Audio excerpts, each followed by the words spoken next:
Hi, I'm back to read the last two chapters of The Magic Treehouse, The Night at Dawn. We left off with Jack and Annie coming out of the moat and staring at the Black Knight and his horse. So let's see what happens next. Chapter 9, Under the Moon. Jack froze. "It's him," Annie whispered. The knight held out his gloved hand. "Come on, Jack," Annie said. "Where are you going?" said Jack. "He wants to help us," said Annie. "How do you know?" said Jack. "I can just tell," said Annie. Annie stepped toward the horse. The knight dismounted, which means he got off his horse. The knight picked Annie up and put her on the back of his horse. "Come on, Jack," Annie called. Jack moved slowly toward the knight. The knight lifted him up too and put him on the horse behind Annie. The knight then got on behind them. He slapped the reins. The black horse cantered beside the moonlit water of the moat. Jack rocked back and forth in the saddle. The wind blew his hair. He felt very brave and very powerful. He felt as if he could ride forever on this horse with this mysterious knight, over the ocean, over the world, over the moon. A hawk streaked in the darkness. "There's the treehouse," said Annie. She pointed toward a grove of trees. The knight guided the horse toward the trees. "See, there it is," Annie said, pointing to the ladder. The knight brought his horse to a stop. He dismounted and helped Annie and Jack down. "Thank you, sir," Annie said. She bowed. "Thank you," Jack said. He bowed too. The knight got back on his horse. He raised his gloved hand.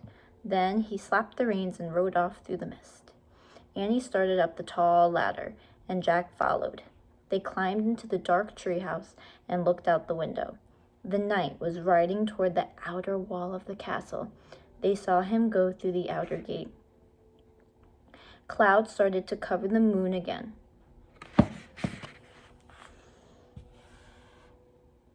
Pretty cool, huh?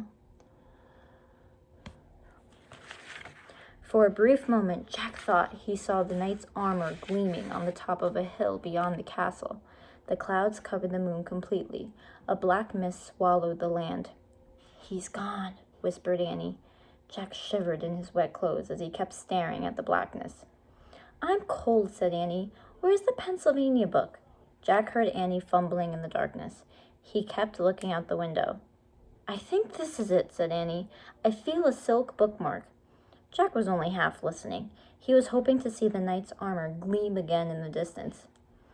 "Okay, I'm going to use this," said Annie, "because I think it's the right one. Here goes. Okay, I'm pointing. I'm going to make a wish. I wish we can go to Frog Creek." Jack heard the wind begin to blow softly. "I hope I pointed to the right picture in the right book," said Annie. "What?" Jack looked back at her. "Right picture? Right book?" The treehouse began to rock. The wind got louder and louder. "I hope it wasn't the dinosaur book," said Annie. "Stop!" Jack shouted at the treehouse. Too late. The treehouse started to spin. It spun faster and faster. Then everything was still, absolutely still. Chapter 10. One mystery solved. The air was warm. It was dawn. Far away a dog barked. "I think that's Henry barking," Annie said. Jack and Annie both looked out the treehouse window. "We're home," said Annie. "Yay!" "That was close," said Jack. In the distance, streetlights glowed near their house. There was a light on in their upstairs window. "Uh-oh," said Annie. "I think Mom and Dad are up. Hurry!" "Wait!" In a daze, Jack opened his pack. He pulled out the castle book. It was quite wet, but Jack placed it back with all the other books. "Come on," said Annie. She started climbing out of the treehouse. Jack followed her down the rope ladder. They reached the ground and took off running between the gray-black trees. They left the woods and ran down their quiet street. They got to their yard and crept across the lawn. They opened the front door carefully and slipped inside their house. "They're not downstairs yet," whispered Annie. "Shh," said Jack. He led the way up the stairs and down the hall. There was no sign of their mom or dad, but Jack could hear water running in the bathroom.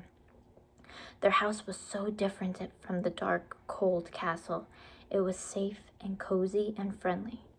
Annie stopped at her bedroom door. She gave Jack a smile, then disappeared inside her room. Jack hurried into his. He took off his damp clothes and pulled on his dry, soft pajamas.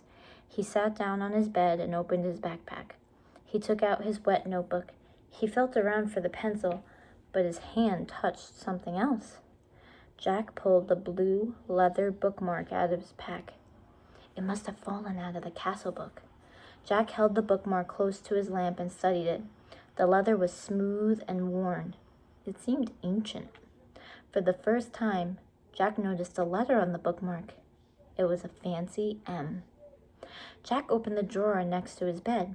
He took out the gold medallion. He looked at the letter M. He looked at the letter on it. It was the same M. Now this was an amazing new fact. Jack took a deep breath. At least that was one mystery solved. The person who had dropped the gold medallion in the time of the dinosaurs was the same person who owned all the books in the treehouse. Who was this person? Jack placed the bookmark next to the medallion. He closed the drawer. Jack picked up his pencil. He turned to the least wet page in his notebook and started to write down this new fact. The same. But before he could draw the M, his eyes closed. Jack dreamed they were with the night again. All three of them were riding the black horse through the cold, dark night. They rode beyond the outer wall of the castle and up over a moonlit hill. Then they all rode into the mist. And that's the end of the book. I really hope you liked that. I also really hope you're liking the series. I will be back on Monday with book number 3. Bye.